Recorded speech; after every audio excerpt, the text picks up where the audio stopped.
Mga boss, kung nagpasa si PBBM ng National State Energy Emergency, ibahin mo ang Davao City mga boss.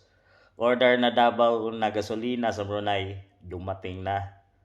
Gusto ko lang ipaalam sa Davaoenos ng in-order ng Davao Municipality na fuel galing Brunei ay dumating na. Ang city natin ngayon ay kauna-unahang bayan na magbababa ng presyo ng gasolina dahil ibibinta natin ito sa mga gasoline station ng Davao sa murang presyo at no travel cost.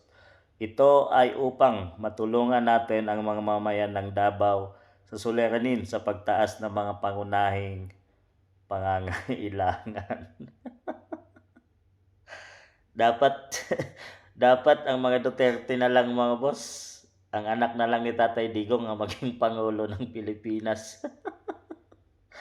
Hindi naman pala problema ang pag-angkat ng gasolina mga boss. Bakit nagagawa ng Davao City?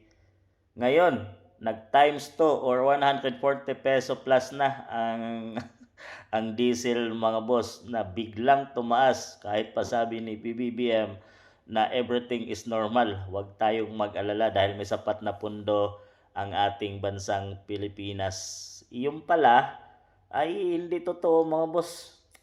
Lahat na lang talaga ng sinabi ni PBBM at ng kanyang mga cabinet, lalo na si Auntie Claire, na huwag tayong mag-alala dahil marami pa yung supply at sapat pa ang supply ng gasolina sa ating bansang Pilipinas kahit wala na. So biglang napapirma ng State of Energy Emergency si PBBM. Ganon talaga mga boss. Iyan talaga ang galawan ni PBBM. Magsasabi pero hindi totoo. Hindi pala totoo.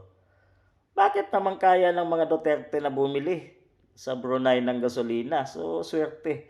Napakaswerte niyong mga taga Davao dahil mayroon kayong leader na kayang i-handle ang ganitong situation na pinoproblema ng buong mundo dahil nga sa digmaan dyan sa Middle East.